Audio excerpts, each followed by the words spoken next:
Assalamu alaikum and a very warm welcome to EACT classes. My name is Tawqirul Islam. So continuing our disaster management series, और आज की इस video में हम disaster management frameworks और institutions को पढ़ेंगे. So we'll talk about the national level frameworks and institutions. इसमें हम national disaster management act जो है disaster management act 2005 जो सबसे important है उसके बारे में पढ़ेंगे. We'll talk about the national disaster management authority NDMA और इसके अलावा NDRF और SDRF जैसी entities के बारे में पढ़ेंगे. तो नेशनल लेवल पे जब हम फ्रेमवर्क्स की बात करते हैं तो first will see the legislations and policy frameworks, यानी विल सी सम लेजिस्लेशंस यानी कुछ लॉज एक्ट्स की बात हम करेंगे. इसमें सबसे इंपॉर्टेंट जो है वो डिजास्टर मैनेजमेंट एक्ट 2005. इसके बाद national policy on disaster management 2009 में आई थी. इसके बाद नेशनल डिजास्टर मैनेजमेंट प्लान 2016 में आया था जिसको 2019 में अपडेट किया गया. Then we have prime minister's 10 point agenda on disaster risk reduction. Then we have key organisations जिसमें नेशनल लेवल पे NDMA है, नेशनल एग्जीक्यूटिव कमेटी है.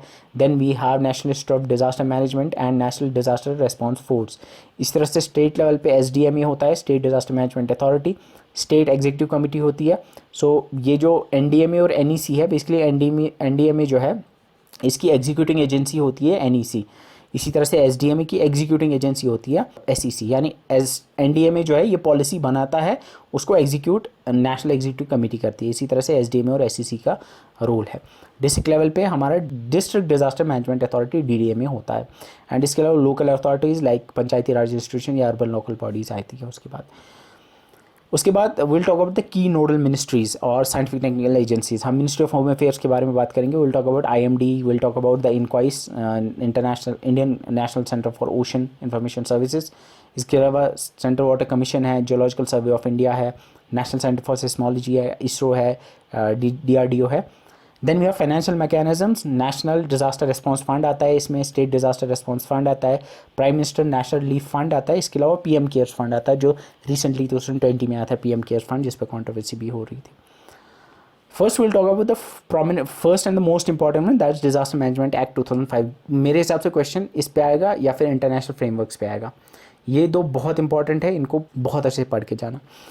पहली चीज़ तो है डिजास्टर मैनेजमेंट एक्ट. इसको इनैक्ट किया पार्लियामेंट ने, इंडियन पार्लियामेंट में 2005 के अंदर. एंड एग्जैक्टली इसको पास किया गया था 23 दिसंबर 2005 को. यानी इसको प्रेसिडेंट का एसेंट मिला था 23 दिसंबर को. एंड ये जो है it was passed by Rajya Sabha on 28 नवंबर. लोकसभा ने इसको 12 दिसंबर को पास किया था और प्रेसिडेंट ऑफ इंडिया ने इसको एसेंट दिया था 23 दिसंबर को. तो जैसे ही प्रेसिडेंट का इसको एसेंट मिला, ये बिल जो है ये एक्ट में कन्वर्ट हो गया. जैसे आपको पता होगा पॉलिटी में बिल जो है एक्ट में तभी कन्वर्ट होती है जब प्रेसिडेंट का एसेंट मिलता है. ठीक है. अब ये डिजास्टर मैनेजमेंट एक्ट जो है ये एक, जैसे बाकी एक्ट्स होते हैं, जैसे बाकी कानून होते हैं, वैसे ये भी एक एक्ट है. इसमें 11 चैप्टर हैं और 79 सेक्शंस हैं. इसमें एक्चुअली है क्या, इस डिजास्टर मैनेजमेंट एक्ट में दिया हुआ है कि NDMA का क्या रोल है, SDMA का क्या रोल है, NDRF के बारे में बताया हुआ है, डिस्ट्रिक्ट डिजास्टर मैनेजमेंट अथॉरिटी के बारे में बताया हुआ है, गवर्नमेंट का क्या रोल होगा, स्टेट गवर्नमेंट का क्या रोल है, सेंट्रल गवर्नमेंट का क्या रोल है, किस तरह से ये कोऑर्डिनेट करेंगे, वो सारी चीज़ें इसमें बताई हुई हैं. सो डिजास्टर्स के रिलेटेड ये सबसे बड़ा एक्ट और लेजिस्लेशन है जो इंडिया के अंदर एग्जिस्ट करती है. तो ये याद रखना, इसके अंदर 11 चैप्टर और 79 सेक्शंस हैं. ये act through out India act extend करता है, ये आपको पता ही होगा. एंड प्राइमरी कैटलिस्ट क्या था, और मतलब ये डिजास्टर मैनेजमेंट एक्ट 2005 एक्चुअली बना इसलिए था क्योंकि जो 2004 की इंडियन ओशन सुनामी थी उसके बाद में एक इंडिया में एक देखा गया कि there are some major gaps in India's disaster response and management. तो उन्हीं गैप्स को फिल करने के लिए हमें बाद में ये डिजास्टर मैनेजमेंट एक्ट 2005 लाया गया. डिजास्टर मैनेजमेंट एक्ट की वजह से हमें एक पैराडाइम शिफ्ट देखने को मिला. द पैराडाइम शिफ्ट क्या था कि इससे पहले एक रिलीफ सेंटिव और रिएक्टिव मॉडल पे फोकस होता था. यानी फोकस होता था पोस्ट डिजास्टर फेज पे. मतलब इंडिया गवर्नमेंट का या इंडिया का फोकस होता था कि अगर डिजास्टर आएगा तो हम किस तरह से रिएक्ट करेंगे, हम किस तरह से पोस्ट डिजास्टर फेज में रिहैबिलिटेशन या रिलीफ किस तरह से प्रोवाइड करेंगे या रेस्क्यू ऑपरेशंस कैसे करेंगे. लेकिन इसकी वजह से एक नया अप्रोच हमें देखने को मिला. इसने एक नया अप्रोच लाया डिजास्टर मैनेजमेंट में.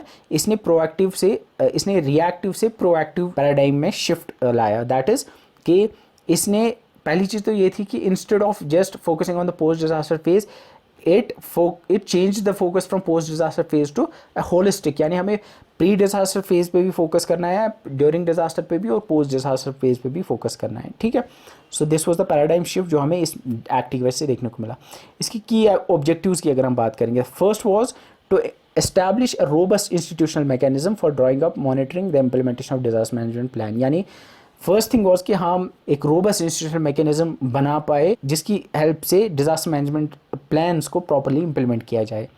इसके अलावा to ensure measures are taken for the prevention and mitigation of disasters, यानी ये इंश्योर किया जाए कि डिजास्टर्स को मिटिगेट और प्रिवेंट करने के लिए मेजर्स लाए जाएं। Fourth objective was to ensure and strengthen the preparedness to deal with any disaster situation, यानी ये थर्ड पॉइंट जो है it's related to the pre disaster phase and second is related to the pre disaster phase and third point is related to the post disaster phase. इसके अलावा it defined the roles and responsibilities of different ministries, departments and government agencies. Next is it provided A dedicated response mechanism, जैसे इस act की वजह से NDRF बना, that's national disaster response force. तो ये एक रिस्पॉन्स मैकेनिज्म था कि अगर कल को डिजास्टर आता है तो एनडीआरएफ एक स्पेशलाइज्ड फोर्स होगी जो कि जाके वहाँ डिजास्टर की जगह पे they would be able to respond to the disaster. इसके अलावा it establish funds for the disaster management, NDRF that's national disaster response fund, और एक स्टेट डिजास्टर रिस्पॉन्स फंड है, उन फंड्स को एस्टैब्लिश किया इस एक्ट ने। So these are the primary objectives. I think ये अभी याद नहीं होंगे, but once you will go through this act तो ये आपको एट द एंड याद हो गए होंगे कि आपको खुद समझ आएगा कि कौन सा इसका ऑब्जेक्टिव हो सकता है, कौन सा इसका ऑब्जेक्टिव नहीं होगा। अगर इस एक्ट की बात करेंगे तो इसका जो मेन स्ट्रक्चर है, इसका स्ट्रक्चर एक्चुअली ये जो है it created a 3 tired institutional structure. National level पे इस एक्ट ने बताया कि एक एनडीएमए होगी, यानी एक नेशनल डिजास्टर मैनेजमेंट अथॉरिटी होगी, एंड ये एक पॉलिसी बनाएगी, इसका अथॉरिटी का काम होगा पॉलिसी बनाना। Then there will be a national executive committee, इसका काम होगा जो एनडीएमए ने पॉलिसी बनाई हुई उन या प्लान बनाया होगा उसको इम्प्लीमेंट करने का काम एनईसी का होगा।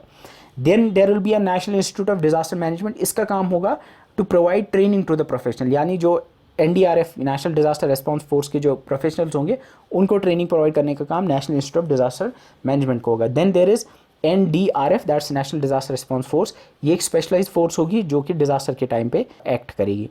स्टेट लेवल पे इस एक्ट ने एसडीएमए बनाने का बताया, यानी स्टेट लेवल पे there should be a state disaster management authority जो कि स्टेट लेवल पे पॉलिसी बनाएगी, and there will be state executive committee जो कि स्टेट लेवल पे इनको इंप्लीमेंट करेगी ना। यहाँ पे एक चीज़ आपने देखी होगी कि यहाँ पे कोई state institute of disaster management नहीं है, यानी एनडीएमए ने state institute of disaster management के लिए कोई प्रोविजन नहीं है।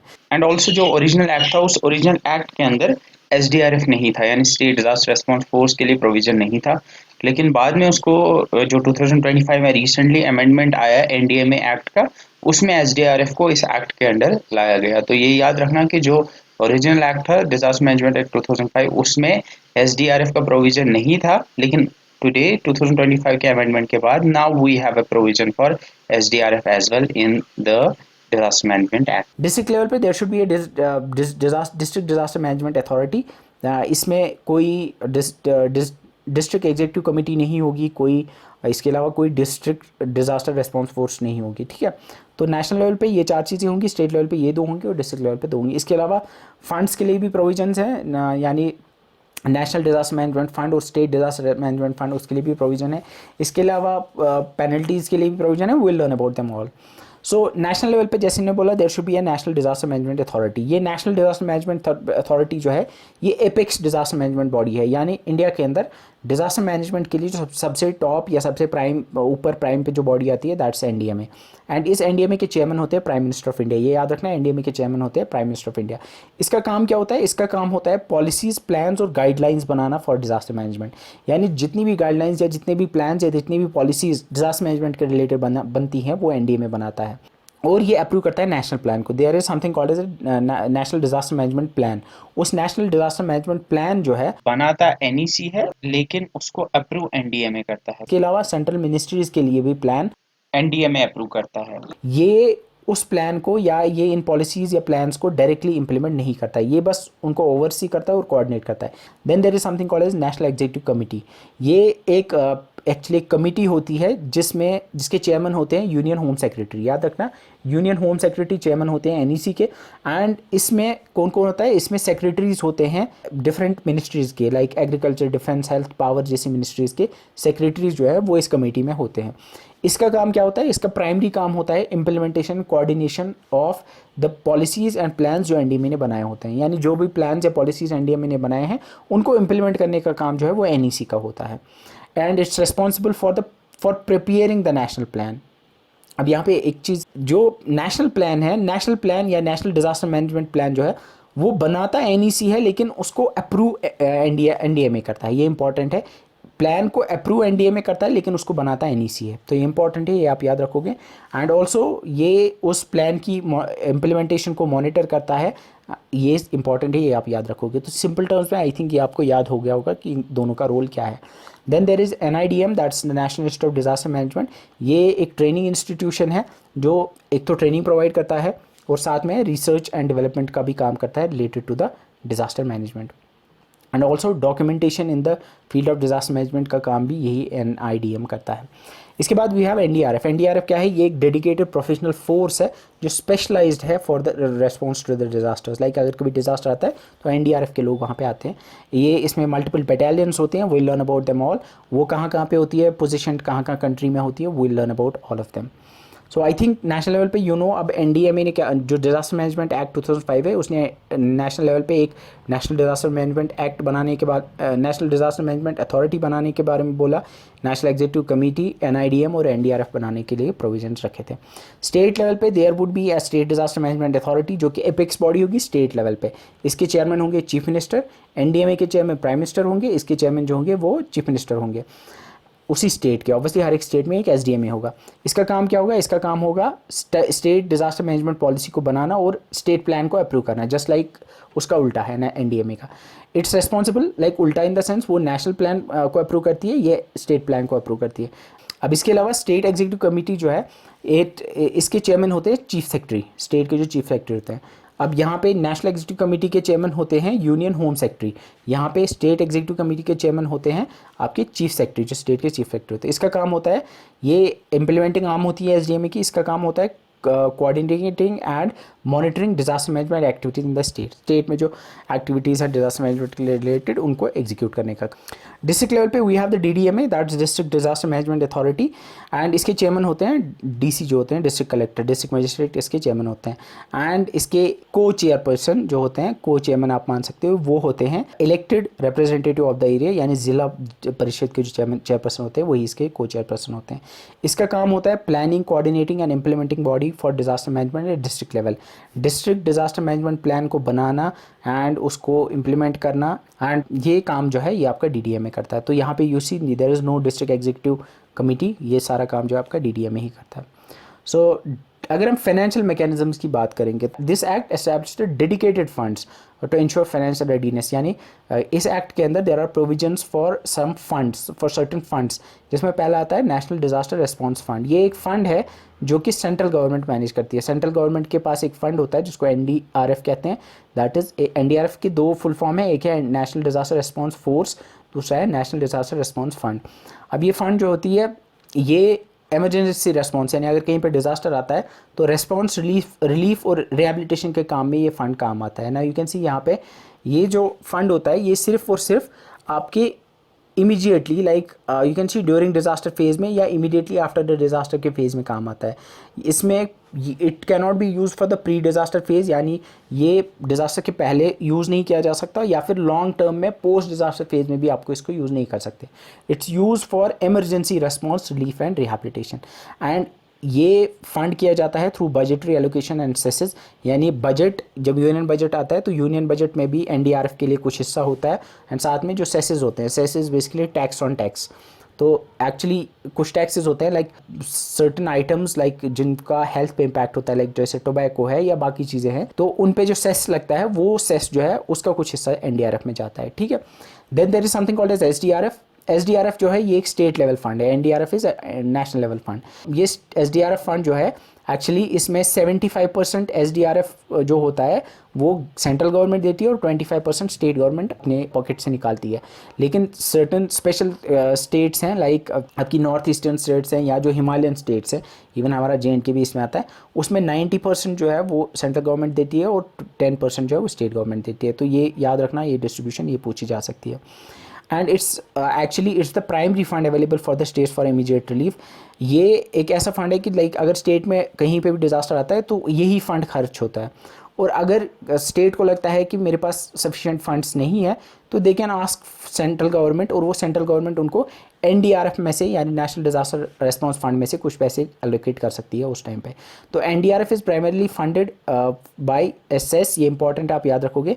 एक जो ऊपर मैंने बोला था कि ये बजटरी एलोकेशंस और सेसेस से निकलता है, and that cess is called as the national calamity contingency duty, NCCD। And ये एक्चुअली वो सेस है जो लगता है, जैसे मैंने आपको बोला, जो इल प्रोडक्ट्स पे लगता है, जैसे आपके टोबैको होता है, या जो ऐसे प्रोडक्ट्स जिसको सिन प्रोडक्ट्स कहते हैं, not ill products, sin products उनको कहते हैं, जो जिनसे आपके हेल्थ पे इम्पैक्ट पड़ता है। इसके कुछ की प्रोविजंस की अगर बात करेंगे तो first is disaster management plan. It mandates for the creation of DM plans eight the national, state and district level, यानी ये मैंडेट करता है डिजास्टर मैनेजमेंट एक्ट की, एक तो नेशनल लेवल पे एक डिजास्टर मैनेजमेंट प्लान बनना चाहिए, स्टेट लेवल पे भी बनना चाहिए और डिस्ट्रिक्ट लेवल पे भी बनना चाहिए। स्टेट लेवल पे आपका एनडीएमए बनाएगा, एसडीएमए स्टेट लेवल पे बनाएगा, और नेशनल लेवल पे एनडीएमए बनाएगा, स्टेट लेवल पे एसडीएमए बनाएगा और डिस्ट्रिक्ट लेवल पे डीडीएमए बनाएगा। इसके अलावा सेंट्रल मिनिस्ट्रीज और डिपार्टमेंट्स भी बनाएंगे। सेंट्रल गवर्नमेंट के क्या पावर्स होंगे? ये एक्ट जो है ये सेंट्रल गवर्नमेंट को पावर देता है कि वो डायरेक्शंस इशू कर सकता है किसी भी पर्सन या किसी भी अथॉरिटी को टू फैसिलिटेट और असिस्ट इन डिजास्टर मैनेजमेंट। यानी अगर कोई डिजास्टर आता है तो गवर्नमेंट, सेंट्रल गवर्नमेंट किसी भी इंसान को उस टाइम पे ऑर्डर दे सकती है कि you have to help, you have to assist in disaster management. And ये प्रोविजन यूज़ किया गया था कोविड-19 पैंडमिक के दौरान। यू कैन सी उस टाइम पे लाइक बहुत सारे गवर्नमेंट एम्प्लॉयज़ को ड्यूटी के लिए बुलाया गया था, डिजास्टर मैनेजमेंट ड्यूटी के लिए बुलाया गया था। इसके अलावा there are provisions for offences and penalties, like अगर जो डिजास्टर मैनेजमेंट ड्यूटीज़ जो लोग कर रहे होंगे उनको अगर कोई ऑब्स्ट्रक्ट करता है तो उनके लिए पनिशमेंट्स लिखी हुई हैं इसमें। या इसके अलावा कोई अगर फॉल्स क्लेम्स करता है रिलीफ के रिगार्डिंग तो उसके लिए भी पनिशमेंट्स एंड पेनल्टीज़ वो लिखी हुई है इसमें। इसके अलावा अगर miss appropriation of money and materials जो एनडीआरएफ या एसडीआरएफ की हैं, अगर उसमें कोई इशू आता है, अगर उसके रिलेटेड कोई ऑफेंस होता है तो उसके लिए भी पेनल्टीज़ लिखी हुई हैं। अब जैसे मैंने ऑलरेडी आपको बोला कि इट हैज़ 11, इसमें 11 चैप्टर्स हैं और टोटल 79 सेक्शंस हैं। चैप्टर 1 जो है ये प्रिलिमिनरी चैप्टर है जिसमें नेम वगैरह के बारे में, टाइटल एटसेट्रा के बारे में बताया हुआ है। इसमें सेक्शन 1 और सेक्शन 2 आते हैं। चैप्टर 2 में आपके सेक्शन 3 से लेकर सेक्शन 13 है और इसमें आपका एनडीएमए यानी नेशनल डिजास्टर मैनेजमेंट अथॉरिटी के रिलेटेड ये चैप्टर है। Chapter 3 is related to state disaster management authority and इसमें सेक्शन 14 से लेकर 24 तक आते हैं। चैप्टर 4 में सेक्शन 25 से लेकर 34 तक आते हैं और इसमें आपका डीडीएमए आता है। सेक्शन 5 से लेकर चैप्टर 5 में सेक्शन 35 टू सेक्शन 40 आता है एंड इसमें measures by the government for disaster management लिखे हुए हैं। देन जो आपका चैप्टर 6 है वो उसमें एक ही सेक्शन है, दैट सेक्शन 41, और इसमें लोकल अथॉरिटीज़ की रिस्पॉन्सिबिलिटीज़ के बारे में लिखा हुआ है। देन जो आपका चैप्टर 7 है उसमें सेक्शन 42, 43 हैं आते हैं एंड उसमें आपके एनआईडीएम के रिलेटेड हैं वो। देन चैप्टर नंबर 8 जो है उसमें सेक्शन 44, 45 आते हैं and it's relates to NDRF. Chapter 9 जो है दैट सेक्शन 46 टू 50 उसमें फाइनेंस, अकाउंट्स और ऑडिट्स के बारे में है, यानी आपका जो नेशनल डिजास्टर रेस्पॉन्स फंड और स्टेट डिजास्टर रेस्पॉन्स फंड है वो इसमें आते हैं। सेक्शन 10 में आपके ऑफेंसेस एंड पेनल्टीज है और सेक्शन 11 में आपके मिसलेनियस आते हैं। तो इसमें याद रखना कि चैप्टर 2 जो है दैट्स एनडीएमए के रिलेटेड है, चैप्टर 3 एसडीएमए के रिलेटेड, चैप्टर 4 डीडीएमए के related, chapter 5 measures by the government, chapter 6 local authorities, chapter 7 NIDM के बारे में है, चैप्टर 8 एनडीआरएफ के बारे में है, chapter 9 finance funds and finance accounts and audits, chapter 10 offence and penalties, chapter 11 जो है मिसलेनियस के रिलेटेड। अब इसमें कुछ इंपॉर्टेंट सेक्शंस हैं जो आपको याद रखने हैं। अब जैसे मैंने बोला कि देयर आर चैप्टर्स और चैप्टर्स के अंदर जो है सेक्शंस हैं। जैसे पहला चैप्टर जो है उसमें सेक्शन 1 और सेक्शन 2 है जो प्रिलिमिनरी है, उसमें टाइटल वगैरह के बारे में है, वो इंपॉर्टेंट नहीं है। अब जो चैप्टर 2 है उसमें मैंने आपको बोला कि चैप्टर 2 में जो सेक्शंस हैं वो रिलेटेड टू एनडीएमए है। सेक्शन 3 जो है that is related to the establishment of NDMA. ये पूछा जा सकता है एनडीएमए डिजास्टर मैनेजमेंट एक्ट के किस सेक्शन के तहत बना था, वो सेक्शन 3 है। जैसे एनडीएमए के साथ एक नेशनल एग्जीक्यूटिव कमेटी होती है जैसे मैंने बोला, एंड वो सेक्शन 8 के अंडर बनती है। देन ये नेशनल प्लान जो है बनाती एनईसी है और उसको अप्रूव एनडीएमए करता है, जो ऑलरेडी हमने देखा। ये नेशनल प्लान जो है ये सेक्शन 11 के अंदर आता है। सेक्शन 14 में आपका एसडीएमए आता है, सेक्शन 14 के अंडर एसडीएमए बना है। Section 20 is for state executive committee and section 23 is for state plan. तो यू कैन सी यहाँ पे we have section 3, 8 and 11 for we have section 3, 8 and 11 for NDMA, NEC and national plan.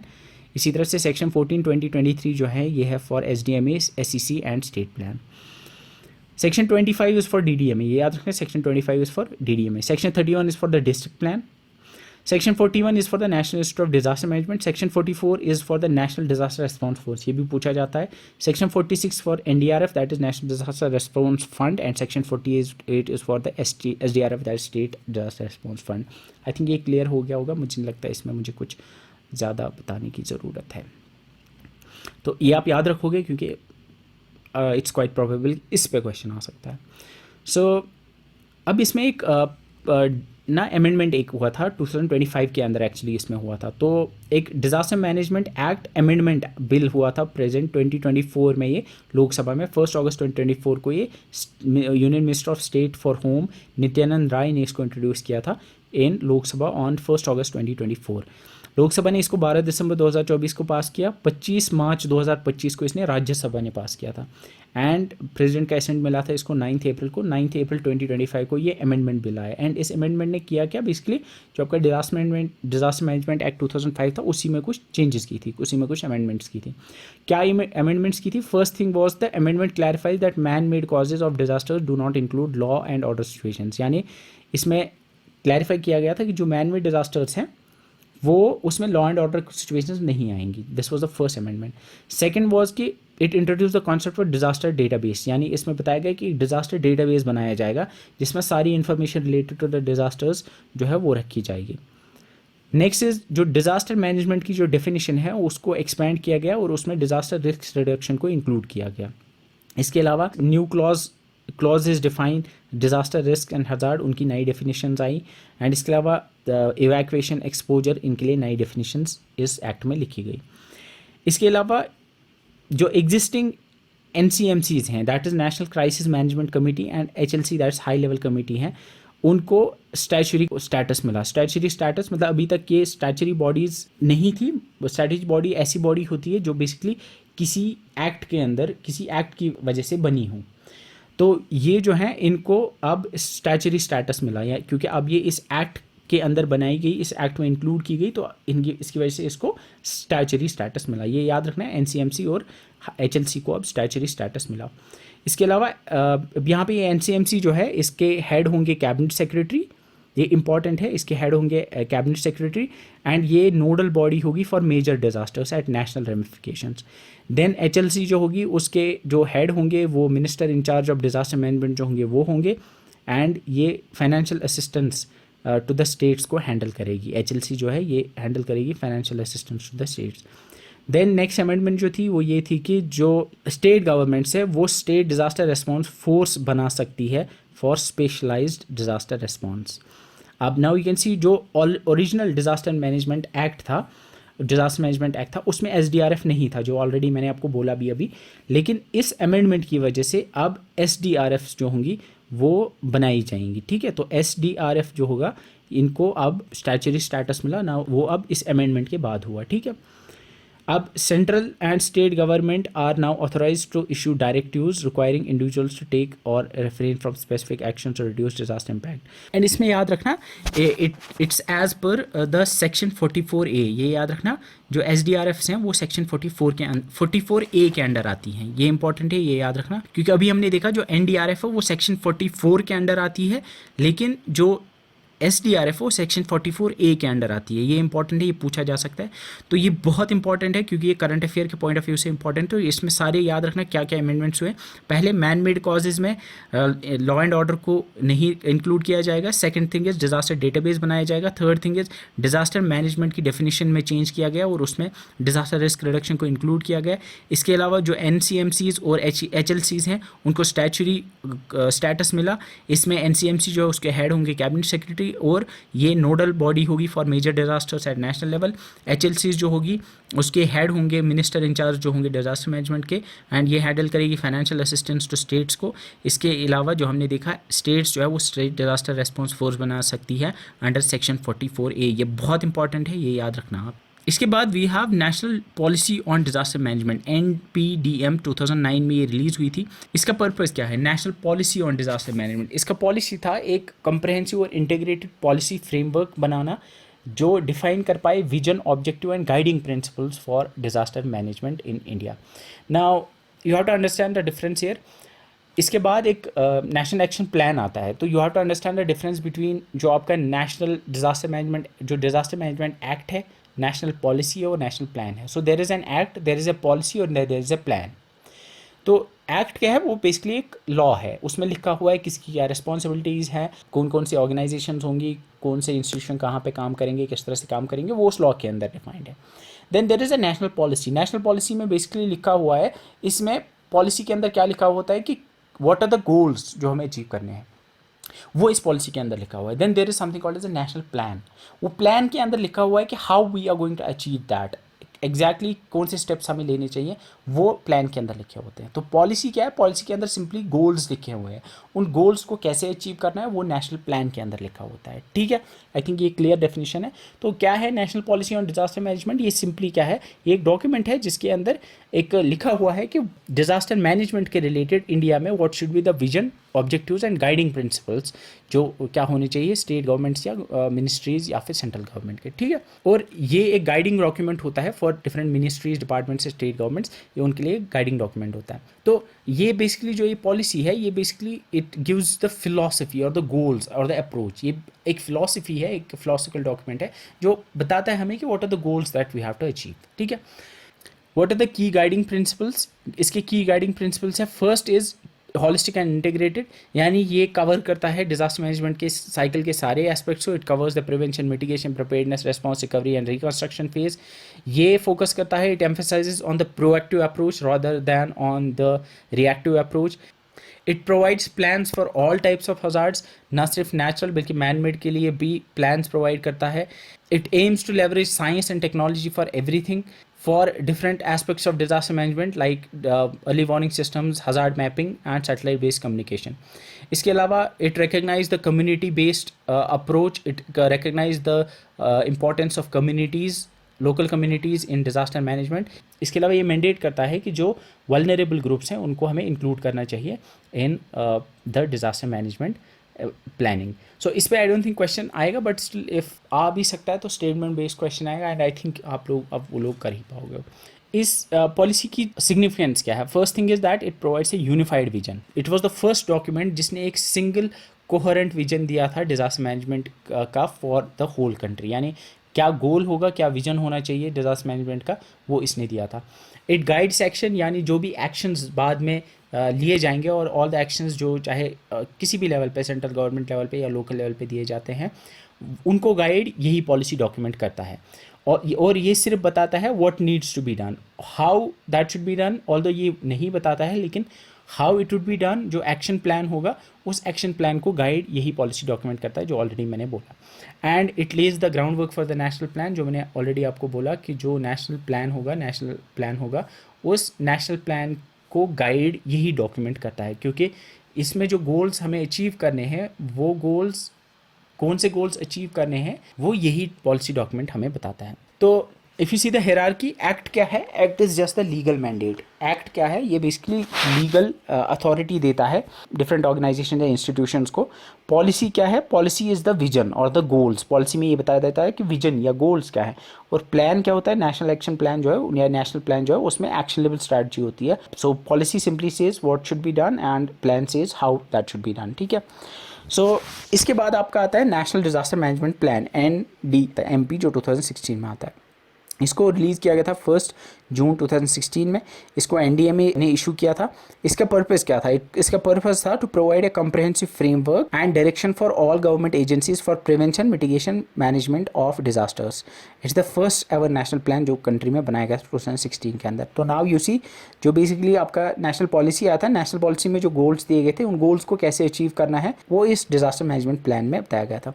So it's the key operational document जिसको बनाया गया था to implement the legal provisions of disaster management act, यानी disaster management act के जो legal provisions थे उनको implement करने के लिए, एंड जो national policy of disaster management है उसके विजन को इम्प्लीमेंट करने के लिए ये डॉक्यूमेंट है। सो इसका एक प्रोमिनेंट फीचर वो ये है कि ये, क्योंकि ये पहला नेशनल प्लान है जो फुली अलाइन था विद द सेंडाई फ्रेमवर्क, जो 2015 में आया था। इसका एंटायर प्लान जो है वो स्ट्रक्चर किया गया है इन ए वे कि वो सेंडाई फ्रेमवर्क के गोल्स और प्रायोरिटीज़ को अचीव कर पाए। इस प्लान को बनाया इसलिए गया है ताकि इंडिया मीट कर पाए 4 प्रायोरिटीज़ ऑफ एक्शन जो सेंडाई फ्रेमवर्क में दी गई थी, that is understanding the disaster risk, strengthening the disaster risk governance, investing in disaster risk reduction for resilience and enhancing disaster preparedness for effective and to build back better. उनको achieve करने के लिए ये आपका डिज़ास्टर मैनेजमेंट प्लान बनाया गया था। इसके ऑब्जेक्टिव्स क्या हैं? इसके ऑब्जेक्टिव्स हैं to make India disaster resilient and significantly reduce loss of life and assets, to bring clarity to the roles and responsibilities of various ministries and departments, to mainstream disaster risk reduction into all developmental sectors, to develop capacities at all levels, to establish a framework for coordinated response and recovery। ये इसके कुछ की objectives है। इस पे question नहीं आएगा, so don't worry about it. Now जैसे मैंने बोला कि जो ये नेशनल डिजास्टर मैनेजमेंट प्लान है, ये सेंडाई फ्रेमवर्क के जो 4 प्रायोरिटीज़ है उनको अचीव करने के लिए बनाया गया है ना। उसमें जो पहली प्रायोरिटी थी वो थी अंडरस्टैंडिंग द रिस्क। अब इस रिस्क को अंडरस्टैंड करने के लिए कौन से एक्शंस जो है वो ये national disaster management plan provide करता है। फर्स्ट इज रिस्क को अंडरस्टैंड करने के लिए इट प्रोवाइड्स, सो इसमें रिस्पॉन्सिबिलिटी डिफाइन की गई है आईएमडी की, जीएसआई की या इसरो की, कि वो हज़ार्ड मैप्स बनाए, वल्नरेबिलिटी एनालिसिस करे या रिस्क असेसमेंट करे, ताकि और साथ में रिस्क डेटाबेसेस बनाए ताकि रिस्क को प्रॉपर्ली अंडरस्टैंड किया जाए। तो this is the first priority. उसको अचीव कैसे किया जाएगा? Bye involving agencies like these for scientific risk assessment. Second, जो इंटर एजेंसी कोऑर्डिनेशन को अचीव करने के लिए नेशनल डिजास्टर मैनेजमेंट प्लान में डिफाइन किया गया है एनडीएमए का क्या रोल होगा, एनईसी का क्या रोल होगा, एसडीएमए डीडीएमए का क्या रोल होगा, and there is a concept of एक रेस्पॉन्सिबिलिटी मैट्रिक्स बनाई गई है। उस रेस्पॉन्सिबिलिटी मैट्रिक्स में क्लियरली डिफाइंड है कि हर एक अथॉरिटी का क्या काम है, एनडीएमए का क्या काम है, एसडीएमए का क्या काम है, वो इस रेस्पॉन्सिबिलिटी मैट्रिक्स में लिखा हुआ है। Then investing in DDR, investing in DRR, investing in disaster risk reduction. ये अचीव करने के लिए 2 तरह के मेजर्स जो हैं नेशनल डिजास्टर मैनेजमेंट प्लान में दिए गए हैं। एक है स्ट्रक्चरल मेजर्स, सेकंड है non structural measures. Structural measures में लाइक बिल्डिंग्स की रेट्रोफिटिंग करना या बिल्डिंग कोड्स का एनफोर्स करना, ये सारी चीज़ें दी हुई हैं।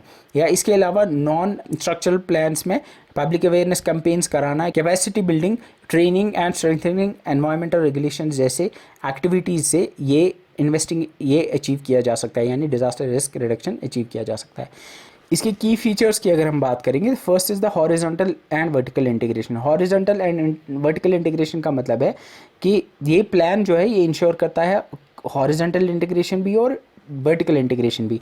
इसका मतलब है it ensures coordination between different ministries, यानी सेंट्रल लेवल पे डिफरेंट मिनिस्ट्रीज एक दूसरे के साथ कैसे कोऑर्डिनेट करेंगी, उसको हॉरिजॉन्टल इंटीग्रेशन कहते हैं। एंड वर्टिकल इंटीग्रेशन का मतलब है कि नेशनल लेवल से लेके डिस्ट्रिक्ट लेवल से लेके लोकल लेवल तक, यानी नेशनल, स्टेट, डिस्ट्रिक्ट और लोकल लेवल किस तरह से एक दूसरे के साथ कोऑर्डिनेट करेंगी, उसको हम वर्टिकल इंटीग्रेशन कहते हैं। सो उसके लिए प्रोविजंस हैं in the national disaster management act. इसके अलावा जो responsibility matrix and national disaster management plan में दी हुई है, उसमें क्लियरली सबके रोल्स मेंशन है, किसका क्या रोल होगा, so that there is no ambiguity. इस वजह से ये रेस्पॉन्सिबिलिटी मैट्रिक्स बनाई गई है। इसके अलावा फोकस रिकवरी पे रखा गया है। जो नेशनल डिजास्टर मैनेजमेंट प्लान है वो एम्फेसाइज करता है रिकवरी फेज़ पे, कैसे जो सेंडाई प्रिंसिपल है बिल्ड बैक बेटर का, उस पे फोकस करके। एंड इसके अलावा ये सारे हज़ार्ड्स को कवर करता है। ये एक मल्टी हज़ार्ड अप्रोच है, इसमें natural as well as man made hazards को कवर किया गया है। इसके अलावा it's said to be a living document. इसका मतलब ये है कि ये एक डायनेमिक डॉक्यूमेंट है जिसमें पीरियोडिकली जिसको रिव्यू किया जाएगा एंड इसमें चीज़ें अपडेट की जाएंगी with new knowledge and new global practices जो भी आती रहेंगी। इसमें 2019 में एक अपडेट आया था, मैं एक्चुअली अमेंडमेंट आया था 2019 में। जैसे ऑलरेडी मैंने बोला कि ये अब चेंज होता रहता है, इसमें नए अपडेशंस आते रहते हैं। एंड फर्स्ट थिंग इज़ इसमें सोशल इंक्लूजन को स्ट्रेंथन किया गया है, यानी जेंडर सेंसिटिव और चाइल्ड सेंट्रिक अप्रोचेस पे ज़्यादा एम्फेसिस दिया जाएगा। इसके अलावा एड्रेसिंग वल्नरेबल ग्रुप्स, यानी ज़्यादा फोकस दिया जाएगा मार्जिनलाइज या वल्नरेबल ग्रुप्स जैसे पीपल विद डिसेबिलिटीज़ हैं या एल्डरली पीपल या वुमेन हैं, उन पे ज़्यादा फोकस किया जाएगा। इसके अलावा कोऑर्डिनेशन, जो ऑलरेडी कोऑर्डिनेशन के लिए प्रोविजंस थे, उनको फर्दर रिफाइन किया जाएगा। ये 2019 के अपडेट में आया था। तो ये 3 चीज़ें आई थी, इस पर क्वेश्चन आ सकता है, तो ये आप याद रखना।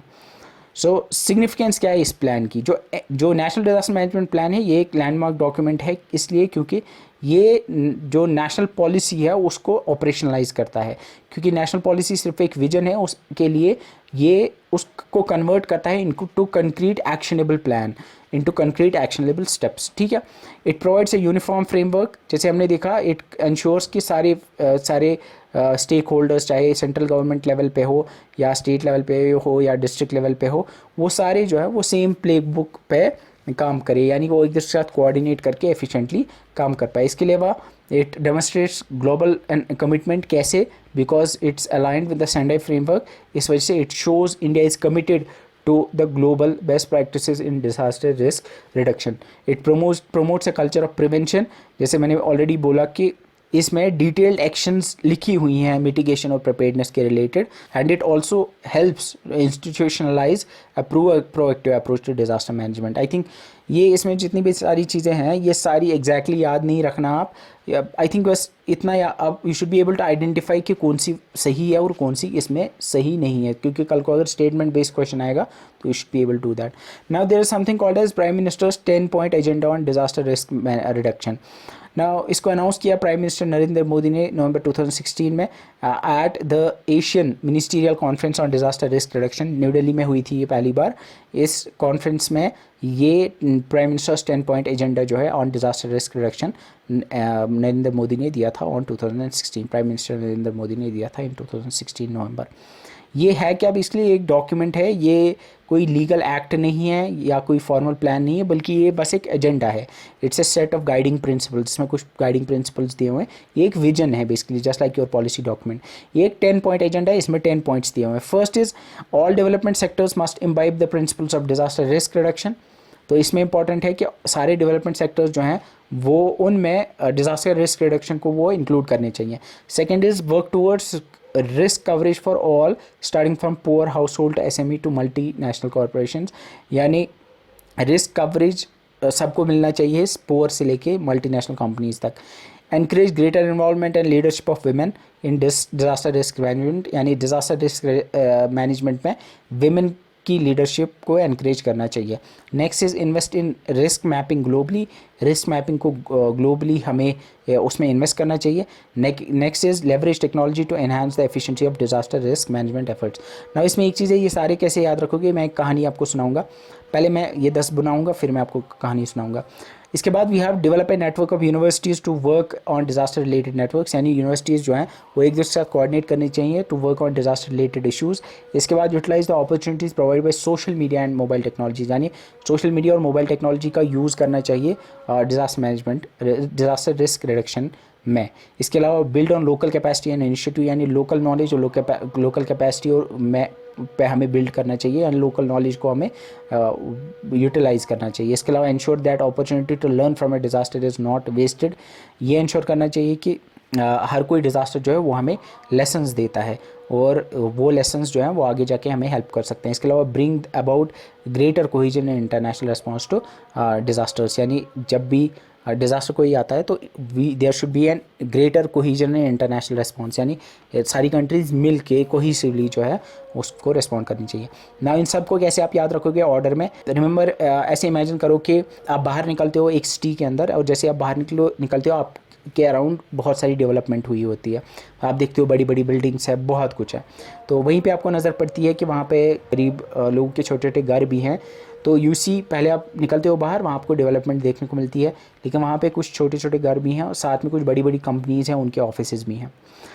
फिर आप नज़र पड़ती है वहाँ पे एक औरत आपको दिखती है, वो अपनी बड़ी गाड़ी से बाहर निकलती है एंड वो आपको पता चलता है कि ये मिनिस्टर है इस एरिया की। जैसे वो बाहर निकलती है वो वहाँ पे जाती है और वो कहती है, वो जो स्लम एरिया होता है जहाँ पे वो गरीब लोग रहते हैं, वो बोलती है कि मैं यहाँ पे इन्वेस्टमेंट्स लाऊंगी या यहाँ पे इन्वेस्ट करूँगी, या ग्लोबल लेवल से कुछ लोग आएंगे जो यहाँ इन्वेस्ट करेंगे। ठीक है, इसके बाद आप क्या करते हो कि वहाँ से एक फ़्लाइंग टैक्सी आती है, आप उस फ्लाइंग टैक्सी में चढ़ते हो और आप यूनिवर्सिटी की तरफ जाते हो। जब आप अपनी यूनिवर्सिटी में जाते हो तो यूनिवर्सिटी में आप देखते हो कि सारे के सारे लोग जो हैं वो अपने फ़ोन पे सोशल मीडिया चला रहे हैं। वहीं पे आप देखते हो, आपको नज़र पड़ती है वहाँ पे एक छोटी सी एक कैंटीन होती है जो लोकल लोग जो हैं, लोकल लोगों ने छोटी छोटी जो है टपरियाँ वहाँ पे बनाई हैं, छोटे दुकान हैं, उनकी छोटी छोटी दुकानें हैं। और वहाँ पे वो छोटी दुकानें जो हैं, आप वहाँ पे जाते हो एंड वहाँ पे जाते हो, आप चाय पीने जाते हो, और वहाँ पे जब आप चाय पीते हो तो वो चाय उतनी अच्छी नहीं होती है, तो आप सीखते हो वहाँ से कि अब दोबारा मैं यहाँ से चाय नहीं पीऊँगा क्योंकि ये डिज़ास्टर हो गया, मैंने यहाँ चाय पी क्योंकि वो चाय अच्छी नहीं थी। सो ना how will you remember this? First चीज़ जो मैंने बोली, आप बाहर निकलते हो, बाहर आप देखते हो कि बाहर डेवलपमेंट है, तो फर्स्ट चीज़, all development sectors must imbibe their principles of disaster risk reduction. ये एग्जैक्टली याद नहीं करना है आपको, क्योंकि आपको बस आइडेंटिफाई करना है, आपको MCQ बेस्ड टेस्ट देना है, वहाँ पे you should be able to identify क्या ये 10 पॉइंट एजेंडा में था या नहीं था। पहला is related to all development sectors, तो डेवलपमेंट जो आसपास आप देखते हो। सेकंड जो मैंने आपको चीज़ बोली कि आपने वहाँ पे छोटे छोटे घर भी देखे, लोग MNCs के ऑफिस भी देखे, तो it was work towards risk coverage for all starting from poor household to SMEs to multinational corporation. उसके बाद आपने एक औरत को देखा जो बड़ी जो मिनिस्टर थी, तो women leadership, involvement of leadership of women. उसके बाद आपने देखा कि उसने बोला मैं इन्वेस्ट करूँगी यहाँ पे, ग्लोबली इन्वेस्टर्स लाऊंगी, तो invest in risk mapping globally. उसके बाद मैंने बोला कि आप वहाँ से फ्लाइंग टैक्सी आई, तो leverage technology to enhance efficiency, तो टेक्नोलॉजी इसके बाद आता है। आप यूनिवर्सिटी में जाते हो तो develop a network of universities. इसके बाद मैंने बोला कि वहाँ पे सब सोशल मीडिया चला रहे थे, तो utilize opportunities provide by social media. उसके बाद build on local capacity initiative, मैंने बोला वहाँ पे कुछ लोकल लोगों ने इनिशिएटिव उठाया था, वहाँ पे उन्होंने छोटी छोटी दुकानें डाली थी, एंड वहाँ पे आप चाय पीने गए, चाय अच्छी नहीं थी, लेकिन आपने वहाँ पे वो डिज़ास्टर हो गया, आपने वहाँ सीखा कि जहाँ चाय नहीं पीनी चाहिए, वो आपके लिए लर्निंग एक्सपीरियंस था, तो ensure opportunity to learn from a disaster. And 10th one is bring about greater cohesion and international response to disasters. I think ये 10 के 10 याद होंगे आपको, अब कहीं पे भी ये मिल जाएंगे ना, आप इजीली आइडेंटिफाई कर पाओगे कि इनमें से कौन सा 10 पॉइंट एजेंडा में था। इसमें इतना डेफ मैं अगर गए तो ठीक, नहीं गए तो इसमें क्वेश्चन ज़्यादा से ज़्यादा आएगा कब आया था, 2016 में आया था, तो याद रखना। अब इसमें जो मैंने बोला कि इसको प्रपोज किया था प्राइम मिनिस्टर नरेंद्र मोदी ने, कब? Asian ministerial conference for disaster risk reduction जो 2016 में हुई थी न्यू दिल्ली में। ये इसका इनॉग्रल सेशन एक्चुअली 2005 बीजिंग में हुआ था, ये पूछा जा सकता है। Asian ministerial conference on disaster risk reduction Beijing में पहली बार हुआ था 2005 में, after the adoption of Hugo framework 2005 का जो था। एंड ये कॉन्फ्रेंस जो है ये it's held in collaboration with United Nations office for disaster risk reduction. ये एक बाइनियल कॉन्फ्रेंस है जो 2024 में, ये लास्ट ईयर जो है 14 से 17 अक्टूबर हुई थी फिलीपाइंस के अंदर। ये करंट अफेयर का क्वेश्चन है, पूछा जा सकता है। सो अभी हमने देखा एक्चुअली वी सॉ द जो हमने फ्रेमवर्क्स अभी तक देखे, now will see the institutional framework. अभी तक नेशनल फ्रेमवर्क सही थे, now will see the institutional framework. Institutional framework में हम पहले देखेंगे NDMA क्या होता है, NEC क्या होता है, NIDM, NDRF, या स्टेट लेवल पे SDMA, SCC, डिस्ट्रिक्ट लेवल पे DDMA, इनको हम डिटेल में देखेंगे। तो NDMA क्या है? NDMA is basically N apex body of disaster management in authority. सबसे टॉप पे जो बॉडी है डिजास्टर मैनेजमेंट में वो यही है। ये NDMA जो है ये मिनिस्ट्री ऑफ होम अफेयर्स के अंडर आती है, ये भी पूछा जा सकता है। एंड इसका प्राइमरी काम का क्या होता है? इसका प्राइमरी पर्पस होता है कोऑर्डिनेट रेस्पॉन्स टू नेचुरल और मैन मेड डिजास्टर्स, यानी जब भी कोई नेचुरल डिजास्टर आता है उनका जो रेस्पॉन्स बेसिकली हम देते हैं उसको कोऑर्डिनेट करना, एंड साथ में capacity building in disaster resiliency and crisis response. ये इसका this the primary purpose of NDMA। I think ये तो मुझे लगता है पता हो, समझ आ गया होगा। एंड जो ऑलरेडी मैंने बोला कि NDMA प्राइमरली जो है it's responsible for policy framing, ये पॉलिसी बनाता है, गाइडलाइंस बनाता है, एंड ये स्टेट डिजास्टर मैनेजमेंट अथॉरिटी के साथ कोऑर्डिनेट करके इंश्योर करता है कि होलिस्टिकली जो है और डिस्ट्रीब्यूटेड मैनर में डिजास्टर मैनेजमेंट को अप्रोच किया जाए। NDMA जो है इसको इनिशियली एस्टैब्लिश किया गया था 30 मई 2005 को, एक एग्जीक्यूटिव ऑर्डर निकाला गया था। फिर उसको बाद में सेक्शन 3(1) जो ऑलरेडी मैंने बताया डिजास्टर मैनेजमेंट एक्ट के सेक्शन 3(1) के अंडर 27 सितंबर 2006 को इसको स्टैट्यूटरी स्टेटस मिला। ठीक है। सो इसके कंपोजिशन, इसमें एक चेयरमैन होते हैं, चेयरमैन इसके प्राइम मिनिस्टर होते हैं। इसके अलावा इसमें not more than 9 members, total 9 members हो सकते हैं, यानी मैक्सिमम इसमें 9 मेंबर्स हो सकते हैं। Can have up to 9 other members, यानी इसके अलावा प्राइम मिनिस्टर के अलावा, चेयरमैन के अलावा 9 मेंबर्स हो सकते हैं जिनको प्राइम मिनिस्टर ही नॉमिनेट करते हैं। इनका टेन्योर जो है वो 5 ईयर्स का होता है, यानी जो मेंबर्स होते हैं NDMA के उनका 5 ईयर टेन्योर होता है। 2024 से इसमें 3 ही मेंबर्स हैं। फर्स्ट इज़ राजेंद्र सिंह, इसके अलावा लेफ्टिनेंट जनरल रिटायर्ड सैयद अता हसनैन और डॉक्टर कृष्णा वत्सा हैं। ये 4 इसमें हैं। एंड करेंटली राजेंद्र सिंह जो हैं ये हेड ऑफ डिपार्टमेंट है NDMA की, ये इंपॉर्टेंट है, ये पूछा जा सकता है। And there is a provision to have a vice chairperson of NDMA also. तो इसमें इंपॉर्टेंट जो है वो फैक्ट्स जो हैं वो आप याद रखोगे। एस्टैब्लिश को किया गया था 30 मई 2005 को, फिर इसको कॉन्स्टिट्यूट किया गया under DMA on 27 September 2006 under section 3। Prime minister इसके चेयरमैन होते हैं। मैक्सिमम इसमें 9 और मेंबर्स हो सकते हैं जिनको प्राइम मिनिस्टर नॉमिनेट करते हैं। एनडीएमए के मेंबर्स का टेन्योर 5 ईयर्स का होता है। इसमें करंटली 3 मेंबर्स हैं, doctor Rajendra Singh, lieutenant general Syed अत्ता हसनैन और डॉक्टर कृष्णा वत्सा। डॉक्टर राजेंद्र सिंह जो है ये हेड ऑफ डिपार्टमेंट है। हेडक्वार्टर जो है वो दिल्ली के अंडर है एनडीएमए का। एंड एनडीएमए का जो विजन है ये नहीं याद रखना है आपको, ये नहीं पूछा जाएगा।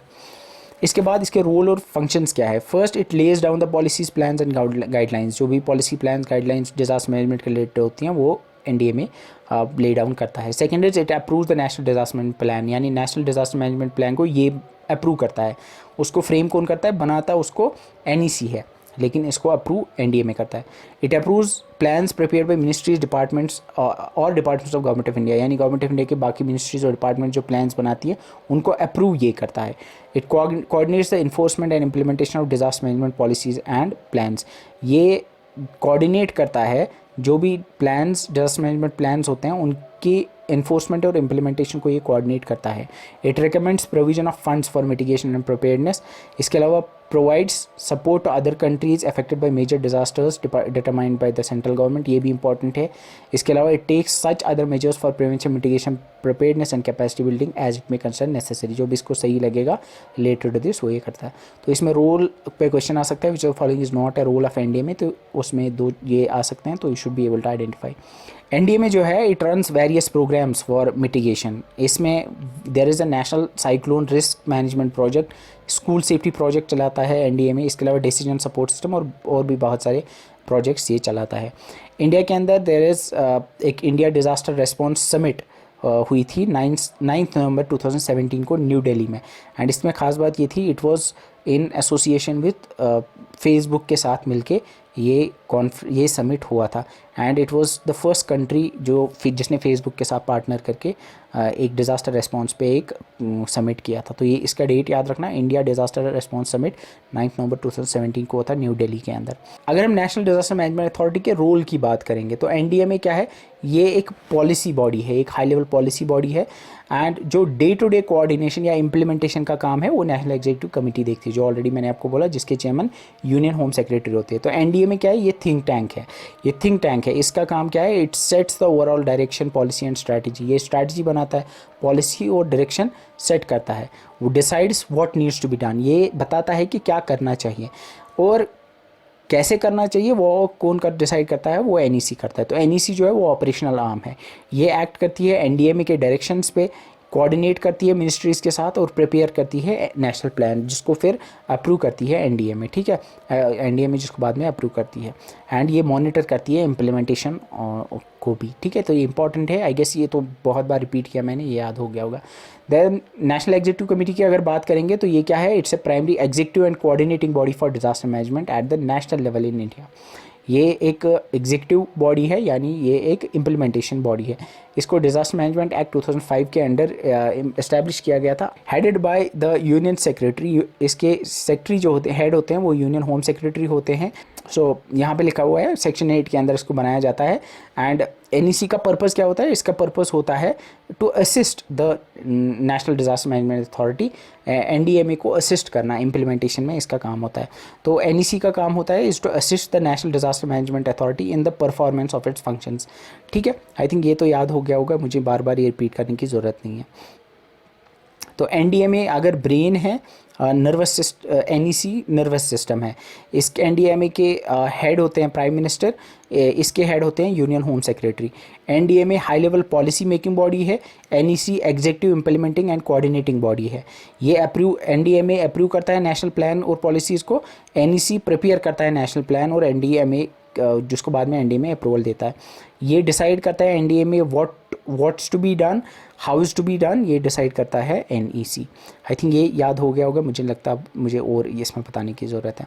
अब इम्पॉर्टेंट जो है वो है इसमें कंपोजिशन। NEC जो है इसके चेयरमैन होते हैं यूनियन होम सेक्रेटरी, एंड इसमें मेंबर्स कौन होते हैं, इसमें मेंबर्स होते हैं secretaries from government of India के की मिनिस्ट्रीज़ के सेक्रेटरीज होते हैं, like home affairs, agriculture, defence, health, family welfare, power, finance, और भी बहुत सारी मिनिस्ट्रीज़ के जो सेक्रेटरीज होते हैं वो इसके मेंबर्स होते हैं। The chief of the integrated defence staff of the chief of the staff committee जो है वो भी इसके मेंबर होते हैं, ठीक है, तो ये भी इसके मेंबर होता है। सो इसकी की फंक्शंस क्या होती हैं? पहला है द एक्ट असाइन सेवरल, पहला है act as the coordinating and monitoring body for implementation of the national policy and plan. Second is prepare the national disaster management plan. Third is prepare guidelines for ministries and departments on creating their own disaster management plans, उनके लिए guidelines provide करना। इसके बाद provide technical assistance to state governments and state disaster management authorities, monitor the implementation of plans and guidelines issued by NDMA, direct government agencies to make available their resources, personnel, equipment, etc. for the purpose of response, rescue and relief. इसके अलावा coordinate response in event of any threatening disaster situation or disaster. इसके अलावा advise the central government on matters related to disaster management. ये की functions हैं national executive committee के। इसके powers क्या है? ये डायरेक्शंस दे सकती है किसी भी मिनिस्ट्री या डिपार्टमेंट को, या स्टेट गवर्नमेंट को, या फिर स्टेट अथॉरिटी को। ये अथोराइज कर सकती है for the deployment of necessary resources, किसी भी मिनिस्ट्री या डिपार्टमेंट से पर्सनल का। इसके अलावा ये रिक्वेस्ट दे सकती है पर्सनल या मटेरियल्स की किसी भी डिपार्टमेंट को कि मुझे रिस्पांस और रेस्क्यू ऑपरेशंस के लिए इतने बंदे चाहिए, इतने मटेरियल चाहिए। सो बेसिकली ये एग्जीक्यूटिंग एजेंसी है, और इसको एग्जीक्यूट करने के लिए ये किसी भी मिनिस्ट्री से रिसोर्सेज मंगवा सकती है, किसी भी मिनिस्ट्री से जो है पर्सनल मंगवा सकती है। Then we have something called as SDMA, state disaster management act. State disaster management act जो है ये एपेक्स स्टैचुरी बॉडी है डिजास्टर मैनेजमेंट एक्ट की, डिजास्टर मैनेजमेंट की इन ए पर्टिकुलर स्टेट। इसको एस्टैब्लिश किया गया है अंडर डिजास्टर मैनेजमेंट एक्ट 2005, जिसमें मैंडेट किया गया है कि हर एक स्टेट गवर्नमेंट में एक SDMA एस्टैब्लिश करेगी। इसके चीफ हेड जो होते हैं वो चीफ मिनिस्टर होते हैं, एंड इसके अलावा ये इसको डिजास्टर मैनेजमेंट एक्ट के सेक्शन 14 के अंदर बनाया गया है। Then there is something called a state executive committee जो सेक्शन 22 के अंदर बनती है, एंड जो रिस्पॉन्सिबल होती है स्टेट डिजास्टर मैनेजमेंट प्लान को बनाने के लिए एंड इम्प्लीमेंट करने के लिए नेशनल प्लान को। कंपोजिशन की अगर बात करेंगे तो इसके चेयरपर्सन जो होते हैं वो चीफ मिनिस्टर होते हैं, एंड इसमें अप टू 8 मेंबर्स हो सकते हैं जिनको चेयरपर्सन नॉमिनेट करता है। NDMA में अप टू 9 मेंबर्स हो सकते हैं, इसमें अप टू 8 मेंबर्स हो सकते हैं। इसके चेयरपर्सन जो हैं जो चेयरपर्सन होते हैं state executive, then there state executive committee. State executive committee के जो चेयरपर्सन होते हैं वो चीफ सेक्रेटरी होते हैं, और वो एक्स ऑफिशियो मेंबर होते हैं SDMA के भी, ठीक है, वो SDMA के एक्स ऑफिशियो मेंबर भी होते हैं। इसकी की फंक्शंस की अगर बात करेंगे तो फर्स्ट थिंग इज़ दैट ये जो है it's primarily a policy making and coordinating body. Policy formations का काम होता है, फॉर्मुलेशंस का पहला काम होता है to lay down the state disaster management policy. State disaster management policy को ले डाउन करना ये आपके SDMA का काम होता है। Planning to approve the SDMA plan, state disaster management plan, उसको अप्रूव करने का काम ये स्टेट डिजास्टर मैनेजमेंट अथॉरिटी करती है। इसके अलावा डिजास्टर मैनेजमेंट प्लान्स जो बाकी डिपार्टमेंट्स और स्टेट गवर्नमेंट ने बनाए होते हैं, बाकी डिपार्टमेंट्स ने बनाए होते हैं, उनको भी ये अप्रूव करता है। इसके अलावा to lay down guidelines to be followed by state departments for creating their own department disaster management plans, उसके लिए गाइडलाइंस यही बनाता है। इसके अलावा डिस्ट्रिक्ट डिजास्टर मैनेजमेंट अथॉरिटीज़ के लिए भी गाइडलाइंस ये ले डाउन करता है। इसके अलावा to coordinate the implementation of state plan, ये काम भी ये करता है। देन की आउटपुट्स की अगर हम बात करेंगे, यानी as state disaster management authority से क्या क्या निकलता है। सो पहली चीज़ जो है स्टेट डिजास्टर मैनेजमेंट प्लान जो बनाती स्टेट एग्जीक्यूटिव कमेटी है, लेकिन उसको approve state disaster management authority करती है। इसके अलावा स्टेट डिजास्टर मैनेजमेंट पॉलिसी ये एक गाइडिंग विजन डॉक्यूमेंट होता है जिसको SDMA बनाता है। इसके अलावा गाइडलाइंस ये भी SDMA बनाता है। इसके अलावा एनुअल रिपोर्ट्स ये भी SDMA बनाता है। तो SDMA क्या क्या बनाता है? एनुअल रिपोर्ट्स, गाइडलाइंस और स्टेट डिजास्टर मैनेजमेंट पॉलिसी ये SDMA बनाता है, और साथ में ये स्टेट डिजास्टर मैनेजमेंट प्लान को अप्रूव करता है। जैसे NDMA के केस में होता है वैसे ही यहाँ पे भी सेम चीज़ें आप वहाँ भी रख सकते हो। इसके बाद we have state executive committee. ये क्या है? ये एक एग्जीक्यूटिव और कोऑर्डिनेटिंग बॉडी है डिजास्टर मैनेजमेंट के regarding at the state level. It's established under the disaster management act 2005। इसके हेड जो होते हैं वो चीफ सेक्रेटरी होते हैं, एंड इसका काम क्या होता है? इसका काम होता है to assist the state disaster management authority in the performance of its functions. तो एसडीएमए और एसईसी के बीच में फ़र्क सेम जैसे वहाँ पे था यहाँ पे भी है। एसडीएमए के हेड जो होते हैं वो चीफ मिनिस्टर होते हैं, एसईसी के हेड जो होते हैं वो चीफ सेक्रेटरी होते हैं। ये एक high level policy making body है फॉर स्टेट, ये एक executive implementing and coordinating body है फॉर स्टेट। ये अप्रूव करती है स्टेट डिजास्टर मैनेजमेंट प्लान को, ये प्रिपेयर करती है स्टेट प्लान को फॉर एसडीएमए अप्रूवल, ये डिसाइड करती है व्हाट टू डू एंड ये डिसाइड करती है हाउ टू डू।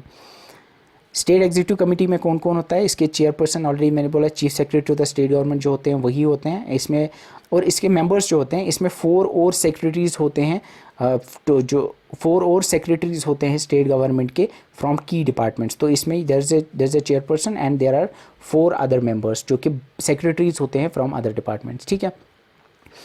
सो इसके की फंक्शंस कोऑर्डिनेशन एंड मॉनिटरिंग होते हैं, प्रिपेयर प्लान करना, एसडीएमए प्लान को प्रिपेयर करना, direct implement the directives, guide करना डिस्ट्रिक्ट अथॉरिटीज़ को, प्लान्स को रिव्यू करना, coordinate the response and provide assistance. I think ये सारी चीज़ें मैं ऑलरेडी बता चुका हूँ, तो मुझे नहीं लगता ये मुझे बताने की ज़रूरत है।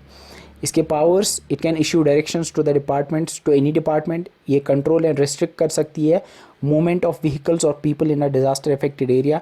ये डायरेक्ट कर सकती है किसी भी डिपार्टमेंट या अथॉरिटी को to make resources available personnel की फॉर्म में या फिर किसी और रिसोर्स की शेप में, ठीक है। तो आई थिंक ये इस पे क्वेश्चन अगर आएगा तो you will be able to do this. Then there is district disaster management authority, ये हर एक डिस्ट्रिक्ट में होती है। इसके चेयरमैन जो होते हैं वो डीसी होते हैं, डिस्ट्रिक्ट कलेक्टर होते हैं या डिप्टी कमिश्नर होते हैं। इसके अलावा इसके को चेयरपर्सन जो होते हैं वो चेयरपर्सन ऑफ ज़िला परिषद वही होते हैं। इसका रोल और फंक्शंस क्या है? It acts as planning, coordinating and implementing, यानी यहाँ पे कोई एग्जीक्यूटिव एजेंसी नहीं होती है, डीडीएमए जो है यही पॉलिसी फ्रेम करती है, यही इंप्लीमेंट करती है। तो ये इसका काम प्लानिंग, कोऑर्डिनेशन एंड इम्प्लीमेंटेशन होता है for disaster management at district level. ये प्रिपेयर करती है डिस्ट्रिक्ट डिजास्टर मैनेजमेंट प्लान को, ये इंश्योर करती है दैट गाइडलाइंस जो एनडीएमए या एसडीएमए ने ले डाउन की है उनको फॉलो किया जाए। ये मॉनिटर करती है डिजास्टर मैनेजमेंट प्लान्स को, इम्प्लीमेंटेशन उनका मॉनिटर करती है। ये आइडेंटिफाई करती है वल्नरेबल एरियाज़ को and takes measures for prevention and mitigation. इसके अलावा ये ऑर्गेनाइज करती है एंड कोऑर्डिनेट करती है स्पेशलाइज्ड ट्रेनिंग प्रोग्राम्स। इसके बाद we have the NDRF, that is national disaster response force. NDRF जैसे ऑलरेडी मैंने बोला ये एक स्पेशलाइज्ड फोर्स है जो इंडिया के अंदर है, जिसका काम होता है responding to the natural and disaster and manmade disasters. ये 19 जनवरी 2006 को बनाई गई, इसका हेडक्वार्टर न्यू दिल्ली में है। इसका मोटो है आपदा सेवा सदैव सवित्र। इसके बाद एम्प्लॉयज़, इसमें लगभग ये याद रखने की ज़रूरत नहीं है, there are around 13,000 personnel in it. ये आती है मिनिस्ट्री ऑफ होम अफेयर्स के अंडर, अमित शाह जो है he is the minister responsible for it. इसकी एजेंसी एग्जीक्यूटिव, इसके डायरेक्टर जनरल होते हैं, इसके जो हेड होते हैं उनको डायरेक्टर जनरल कहा जाता है एंड करंटली श्री पीयूष आनंद जो है वो डायरेक्टर जनरल हैं इसके। ये मिनिस्ट्री ऑफ होम अफेयर्स के अंडर आता है, ये इंपॉर्टेंट है, ये आप याद रखोगे। ये ऑपरेट करती है under national disaster management authority जो मिनिस्ट्री ऑफ होम अफेयर्स के अंडर आती है। अगर इंडिया में देखोगे तो डिजास्टर मैनेजमेंट एक स्टेट सब्जेक्ट है, ये एक स्टेट सब्जेक्ट है, ये याद रखो, ये एक स्टेट सब्जेक्ट है एंड रिस्पॉन्सिबिलिटी जो है डिजास्टर्स को मैनेज करने की वो स्टेट गवर्नमेंट्स की होती है। इसको डिजास्टर मैनेजमेंट एक्ट 2005 के अंडर लाया गया था। एनडीआरएफ के डायरेक्टर जनरल होते हैं हेड एंड इसके अलावा देयर आर सेवरल आईजीज होते हैं, डेप्यूटी आईजीज होते हैं। जो हेड हैं एनडीआरएफ के वो डायरेक्टर जनरल होते हैं और वो एक आईपीएस ऑफिसर होते हैं जो कि additional director general of ADGP की रैंक के होने चाहिए, ठीक है। जो पहले जो डायरेक्टर जनरल थे एनडीआरएफ के वो आर के भाटिया थे, जिनने 2009 से 2010 तक सर्व किया, और करंटली पीयूष आनंद जो है वो इसके डायरेक्टर जनरल हैं। एनडीआरएफ जो है इसमें टोटल 16 बटालियंस होती हैं जो पैरामिलिट्री फोर्सेस में जैसे होती हैं उन्हीं की तरह ऑर्गेनाइज होती हैं एंड इसमें एक्चुअली जो पर्सनल हैं वो सेंट्रल आर्म्ड पुलिस फोर्सेस से डेपुटेशन पे यहाँ लाए गए थे, यानी इनकी कोई अपनी फोर्स नहीं है एनडीआरएफ की। रादर बीएसएफ से 3 बटालियंस लाई जाती हैं, सीआरपीएफ की 3 बटालियंस होती हैं, 2 सीआईएसएफ यानी सेंट्रल इंडस्ट्रियल सिक्योरिटी फोर्स से होती हैं, 2 आईटीबीपी से होती हैं, 2 एसएसबी से होती हैं और 1 असम राइफल्स की बटालियन होती है। टोटल 16 बटालियंस इसमें होती हैं, ठीक है। सो और ये इनकी कोई अपनी बटालियन नहीं होती, अपनी फोर्स नहीं है, ये सारे बाकी central government central armed police forces से लाई हुई होती हैं, ठीक है। तो बीएसएफ, सीआरपीएफ, सीआईएसएफ, आईटीबीपी, सशस्त्र सीमा सशस्त्र बल और सशस्त्र सीमा बल एसएसबी और असम राइफल से इनको लाया जाता है एंड इसमें हर एक बटालियन में लगभग 1149 होते हैं और हर एक battalion 18 specialist search and rescue teams दे सकती है। हर एक टीम के अंदर 45 पर्सनल्स होते हैं, ठीक है। तो इसमें इंपॉर्टेंट जो है ये 16 बटालियंस याद रखना और वो डेपुटेशन पे कहाँ कहाँ से होते हैं ये याद रखना। एनडीआरएफ की अगर बात करेंगे तो ये एनडीआरएफ की बटालियंस को डिफरेंट लोकेशंस पे डिप्लॉय किया गया है। इसमें यू कैन सी सारे याद रखने की ज़रूरत नहीं, बस इतना याद रखो जेएंडके के अंदर ये सांबा में डिप्लॉयड है। एंड जो आसाम राइफल्स की एक ही बटालियन है, बाकियों की अगर आप देखोगे या तो 2 हैं या 3 है, असम राइफल की एक ही बटालियन है और वो आपकी सांबा में डिप्लॉयड है, जेएंडके में जो है। अब इसके बाद we have NIDM, that's the national institute of disaster management, जिसका प्राइमरी काम है डिजास्टर मैनेजमेंट के रिलेटेड रिसर्च करना और ट्रेनिंग प्रोवाइड करना जो भी प्रोफेशनल्स हैं इन द डिजास्टर मैनेजमेंट। ये section 42 of the disaster management act के अंडर बनाया गया है एंड इसका काम है it's an apex national institute for training, research, documentation and policy advocacy in the field of disaster management. It was constituted under the act of parliament in 1995। पहले ये 1995 में as an act of parliament बनाया गया था, लेकिन फिर इसको रीडेजिग्नेट किया गया टू द करंट नेम जो इसका आज है, that is national institute of disaster management by disaster management act 2005। यानी इसको जो 2005 का जो डिजास्टर मैनेजमेंट एक्ट है उसको बाद में उसी के अंडर लाया गया, और ये पहले एक अलग एक एक्ट हुआ करता था, एक्ट 1995 में जो लाया गया था। इसके बाद अगर हम की nodal ministries and scientific technical agencies की बात करेंगे तो we have ministry of home affairs है, आईएमडी है, सीडब्ल्यूसी है, इनक्वाइस है, जीएसआई है, एनसीएस, इसरो, डीआरडीओ जैसी एजेंसीज हैं। इसमें we have ministry of home affairs जिसको 1947 में ऑब्वियसली एस्टैब्लिश किया गया था। इसका काम overall coordination of disaster management जो है वो मिनिस्ट्री ऑफ होम अफेयर्स के अंदर आता है। ये इंपॉर्टेंट है, ये आप याद रखोगे। यही ओवरसी करती है आपके एनडीएमआई को, एनडीएमए को, एनआईडीएम को, एनडीआरएफ को, यही जो है ओवरसी करती है। इसके अलावा we have IMD, that is Indian meteorological department, 1875 में जो एस्टैब्लिश किया गया। इसका हेडक्वार्टर न्यू दिल्ली में है और ये नोडल एजेंसी है साइक्लोन्स के लिए, फ्लड्स के लिए, ड्रॉट्स के लिए, heat waves, cold waves, thunderstorms और लाइटनिंग के लिए। देन वी हैव इनक्वाइस, इसका हैदराबाद में है हेडक्वार्टर, 1999 में बनाया गया है एंड ये नोडल एजेंसी है सुनामीज और स्टॉर्म सर्जेस के लिए, ये मैंने ऑलरेडी बताया हुआ भी है। एंड जो आपका Indian tsunami early warning system है उसको यही ऑपरेट करता है। देन वी हैव डीआरडीओ जिसको 1958 में बनाया गया एंड डीआरडीओ आपका एवेलेंस, केमिकल, बायोलॉजिकल, सीबीआरएन इमरजेंसीज जो हैं, एवेलेंस और सीबीआरएन इमरजेंसीज को जो है उसके लिए नोडल एजेंसी है। देन सीडब्ल्यूसी यानी सेंट्रल वाटर कमीशन जो है ये रिवराइन फ्लड्स के लिए आपकी नोडल एजेंसी है। GSI that's geological survey of India, ये लैंडस्लाइड्स के लिए इसका हेडक्वार्टर कोलकाता में है। Then for earthquakes we have national centre for seismology NCS, ये 2014 में बनाया गई है, ये नई है, न्यू दिल्ली में इसका हेडक्वार्टर है। Then we have ISRO, ISRO जो है ये टेक्निकल सपोर्ट प्रोवाइड करती है, ये किसी के लिए, किसी स्पेसिफिक हज़ार्ड के लिए नोडल एजेंसी नहीं है। तो ये पूछी जाएंगी, ये याद रखना।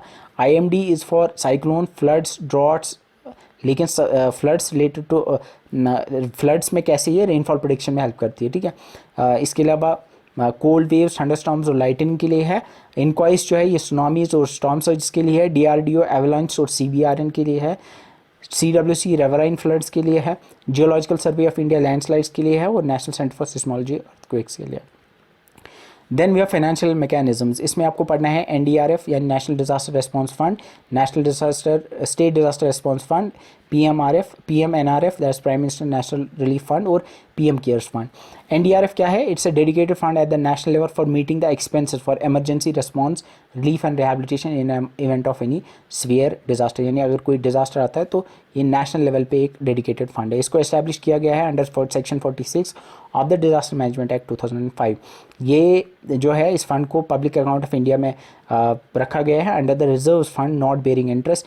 ये क्रूशल फीचर है क्योंकि ये मनी जो है, ये जो पब्लिक अकाउंट ऑफ इंडिया में जो पैसा होता है वो लैप्स नहीं होता है, क्योंकि अगर हर साल ये फाइनेंशियल ईयर पे लैप्स कर जाएगा तो अगले साल में भी डिज़ास्टर आएगा तो यू डोंट नो, आपके पास पैसा नहीं होगा, तो ये लैप्स नहीं होता, ये उसी में रहता है, ठीक है।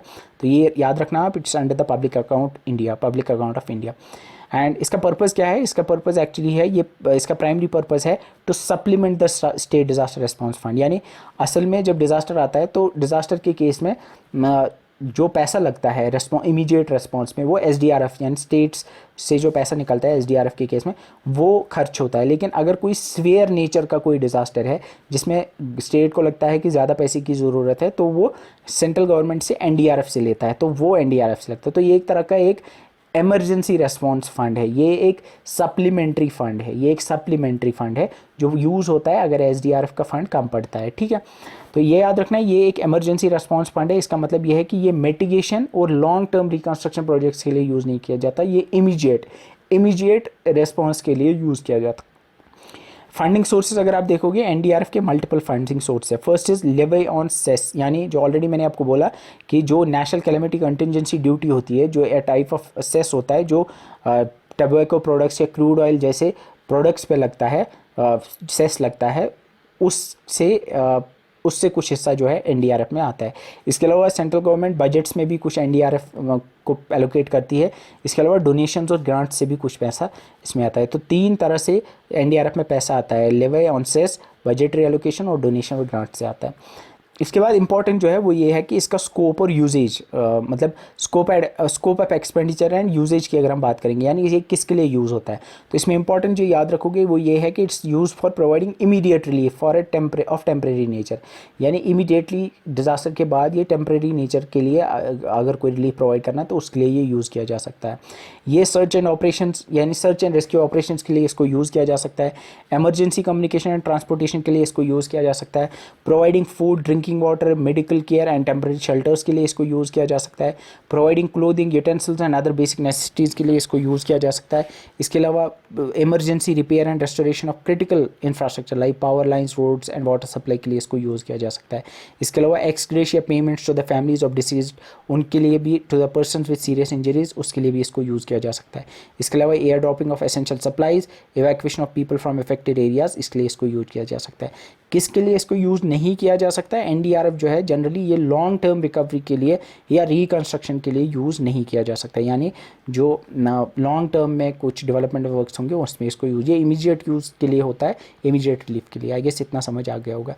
देन वी हैव, अगर हम इसके एडमिनिस्ट्रेशन और कंट्रोल की बात करेंगे तो ये फंड जो है एंड ये सेंट्रल गवर्नमेंट के पास होता है, इसको सेंट्रल गवर्नमेंट मैनेज करता है एंड एग्जैक्टली ये होम मिनिस्ट्री के अंडर आता है। एंड इसको रिलीज़ कैसे किया जाता है, जब नेशनल एग्जीक्यूटिव कमेटी जो है वो रिकमेंडेशन देती है कि एनडीआरएफ के पैसे किसी स्टेट को देने हैं, तो तब ये रिलीज़ किया जाता है। एक्चुअली एक मेमोरेंडम स्टेट गवर्नमेंट जो है वो भेजती है आपके एनईसी को अगर लगता है फीजिबल तो वो एनडीआरएफ में से कुछ पैसे उनको दे देती है। ऑडिट जो अकाउंट्स हैं एनडीआरएफ के, उनको वो कैग के ऑडिट के अंडर आते हैं, यानी कॉम्प्ट्रोलर ऑडिटर जनरल के ऑडिट के अंडर आते हैं। Now you have to understand the difference between NDRF and SDRF. SDRF जो है वो फर्स्ट लाइन ऑफ डिफेंस है। फर्स्ट लाइन ऑफ डिफेंस मतलब जब भी कोई डिजास्टर स्ट्राइक करता है तो एसडीआरएफ जो है वो प्राइमरी फंड है जो स्टेट गवर्नमेंट के पास होता है फॉर इमीडिएट रेस्पॉन्स, यानी पहले स्टेट्स जो है वो खर्च करती है एसडीआरएफ का पैसा।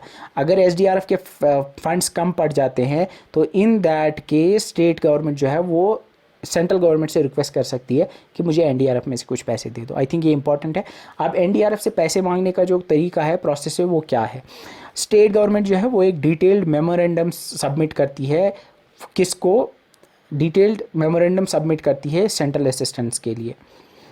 इसके बाद एक इंटर मिनिस्ट्रियल सेंट्रल टीम बनाई जाती है, आईएमसीटी, वो बनाई जाती है। वो स्टेट को असेस करती है, वो देखती है कितना डैमेज हुआ है और वो एक रिपोर्ट बनाती है। वो रिपोर्ट जाती है नेशनल एग्जीक्यूटिव कमेटी के पास और वो रिव्यू करती है उनके केस को, और उसके बाद एक हाई लेवल कमेटी जिसके चेयरमैन होते हैं यूनियन होम मिनिस्टर, वो अप्रूव करते हैं कि कितना पैसा एनडीआरएफ में से इनको देना चाहिए। तो याद रखोगे, पहले स्टेट सबमिट करती है मेमोरेंडम, उसके बाद एक इंटर मिनिस्ट्रियल सेंटर टीम होती है जो कि एसेस करती है कितना डैमेज हुआ है, वो रिपोर्ट बनाती है, रिपोर्ट जाती है आपके नेशनल एग्जीक्यूटिव कमेटी के पास, वो फिर उसके बाद उसको रिव्यू करती है और उसके बाद एक हाई लेवल कमेटी जिसके होम मिनिस्टर चेयरमैन होते हैं वो अप्रूव करती है कितना पैसा इनको देना है। तो देयरफॉर एनडीआरएफ जो है ये एक सप्लीमेंट है टू एसडीआरएफ, ना कि सब्स्टिट्यूट।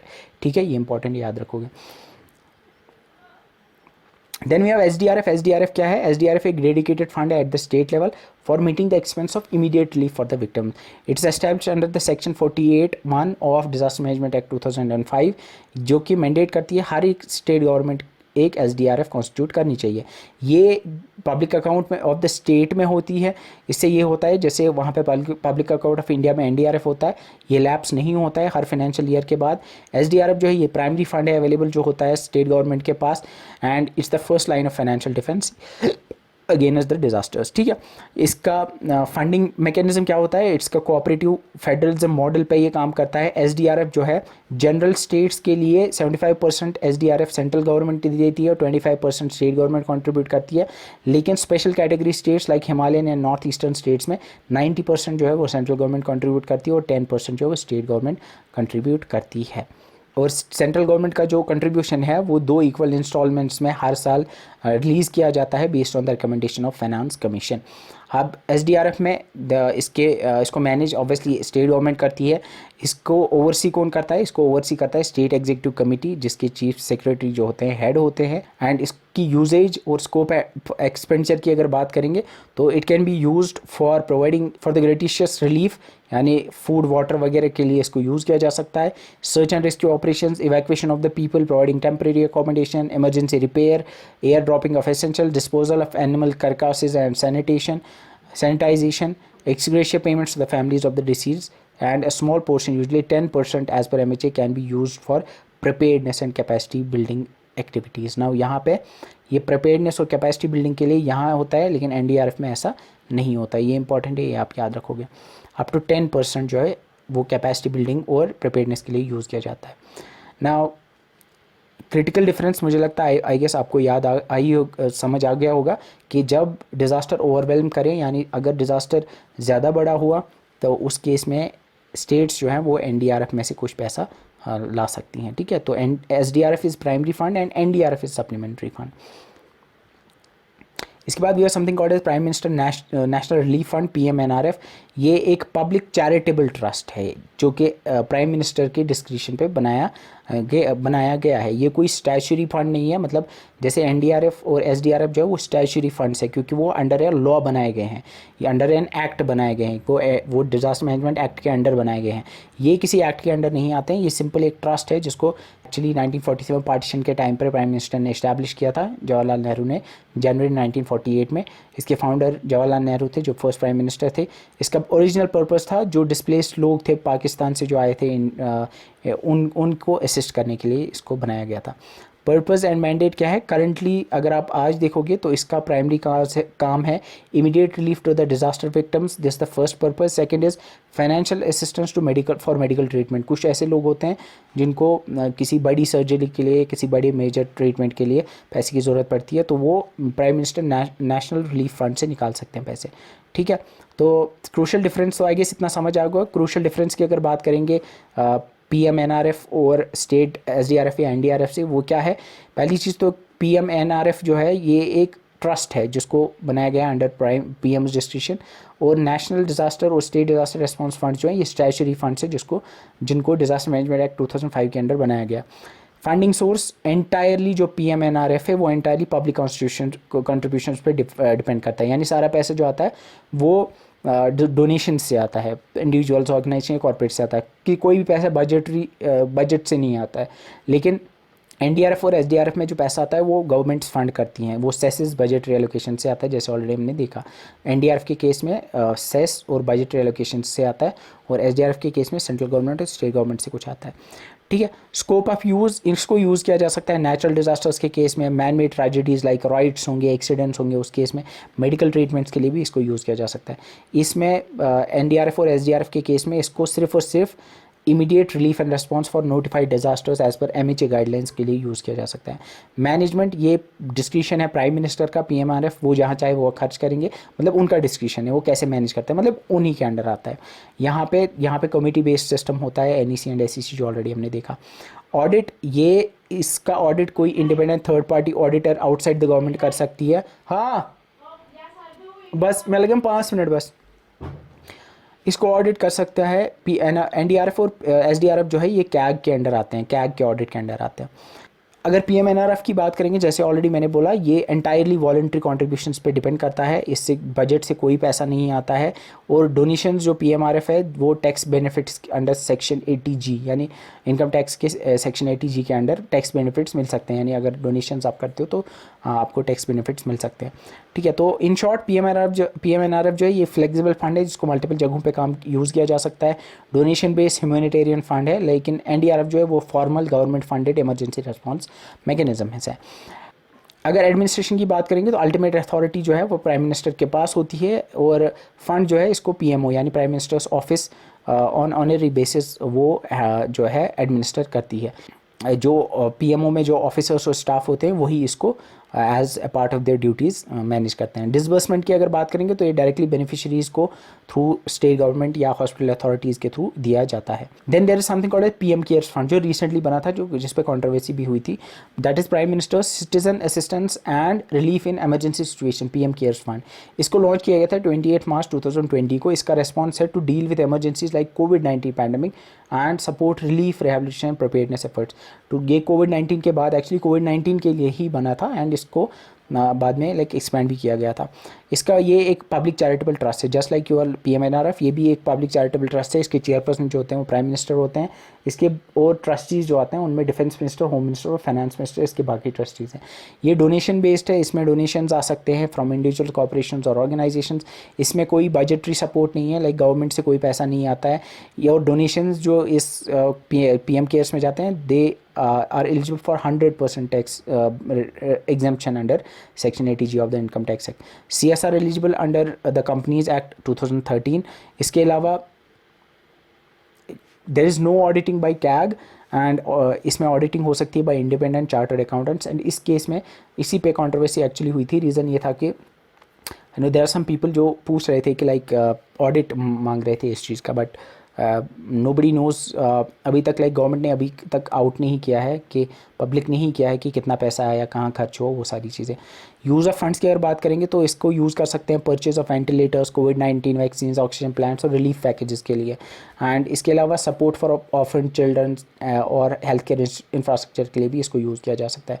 एंड रिसेंटली इसके there was a PM cares for children scheme जो सपोर्ट करती है चिल्ड्रन ऑर्फन ड्यू टू कोविड-19, उनके लिए 2023-24 में आया था। So with this we have finished this whole thing. And ये इसके साथ ही I think you can also see there is another part that is tools and technologies used in disaster management. I don't think ये मुझे पढ़ाने की ज़रूरत है। इसमें there is remote sensing and GIS, इसको यूज़ कर सकते हैं हम। इसके अलावा सैटेलाइट कम्युनिकेशंस या रेडियो का यूज़ कर सकते हैं हम। अर्ली वार्निंग सिस्टम्स जो ऑलरेडी मैंने बताए वो यूज़ होते हैं। GPS यूज़ हो सकता है एंड नेविगेशन सिस्टम। इसके अलावा अनआर्म्ड एरियल व्हीकल्स, UAVs या ड्रोन्स यूज़ होते हैं। AI एंड डेटा एनालिटिक्स भी यूज़ होते हैं डिज़ास्टर मैनेजमेंट के केस में। ये कैसे यूज़ होते हैं आई थिंक ये सेल्फ अंडरस्टूड है, you can read this from the notes.